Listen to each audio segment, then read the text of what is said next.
एक तब परमेश्वर ने याकूब से कहा, यहाँ से कूच करके बेतल को जा और वहीं रह, और वहां ईश्वर के लिए वेदी बना, जिसने तुझे उस समय दर्शन दिया जब तू अपने भाई एसाव के डर से भागा जाता था।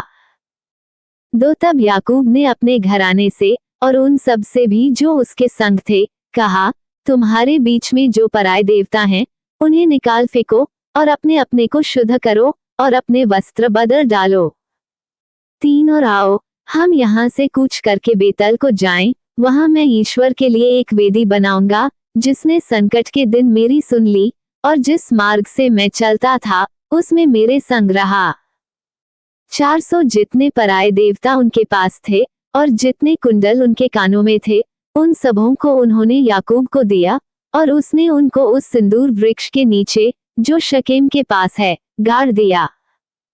5 तब उन्होंने कूच किया और उनके चारों ओर के नगर निवासियों के मन में परमेश्वर की ओर से ऐसा भय समा गया कि उन्होंने याकूब के पुत्रों का पीछा न किया। 600 याकूब उन सब समेत जो उसके संग थे कनान देश के लूज नगर को आया। वह नगर बेतल भी कहलाता है।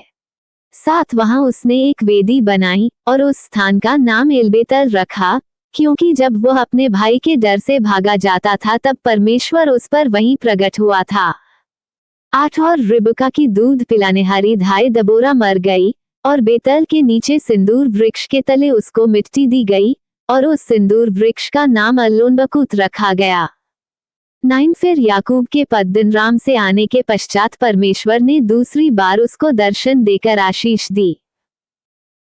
10 और परमेश्वर ने उससे कहा, अब तक तो तेरा नाम याकूब रहा है, पर आगे को तेरा नाम याकूब न रहेगा, तू इस्राएल कहलाएगा।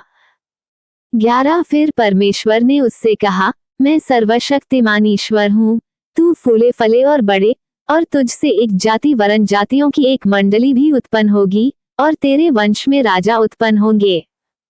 12 और जो देश मैंने इब्राहिम और इसहाक को दिया है वही देश तुझे देता हूँ और तेरे पीछे तेरे वंश को भी दूंगा। 13 तब परमेश्वर उस स्थान में जहाँ उसने याकूब से बातें की उनके पास से ऊपर चढ़ गया। 14 और जिस स्थान में परमेश्वर ने याकूब से बातें की वहां याकूब ने पत्थर का एक खंभा खड़ा किया और उस पर अर्घ देकर तेल डाल दिया। 15 और जहां परमेश्वर ने याकूब से बातें की उस स्थान का नाम उसने बेतल रखा। 16 फिर उन्होंने बेतल से कूच किया और एप्रता थोड़ी ही दूर रह गया था कि राहेल को बच्चा जनने की बड़ी पीड़ा आने लगी। 17 जब उसको बड़ी बड़ी पीड़ा उठती थी तब धाई ने उससे कहा, मत डर, अब की भी तेरे बेटा ही होगा। 18 तब ऐसा हुआ कि वह मर गई और प्राण निकलते निकलते उसने उस बेटे को नाम बेनोनी रखा, पर उसके पिता ने उसका नाम बिन्यामीन रखा। 19 राहेल मर गई और एप्राता अर्थात बेतलेहम के मार्ग में उसको मिट्टी दी गई।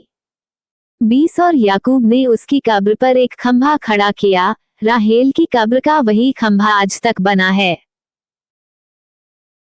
21 फिर इस्राएल ने कूच किया और अदेर नाम गुम्मट के आगे बढ़कर अपना तंबू खड़ा किया।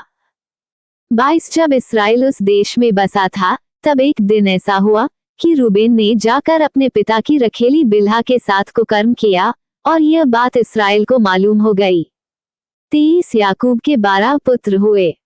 उनमें से लिया के पुत्र ये थे, अर्थात याकूब का जेठा रूबेन, फिर शिमोन, लेवी, यहूदा, इस्साकार और जबूलून। 24 और राहेल के पुत्र ये थे, अर्थात यूसुफ और बिन्यामीन।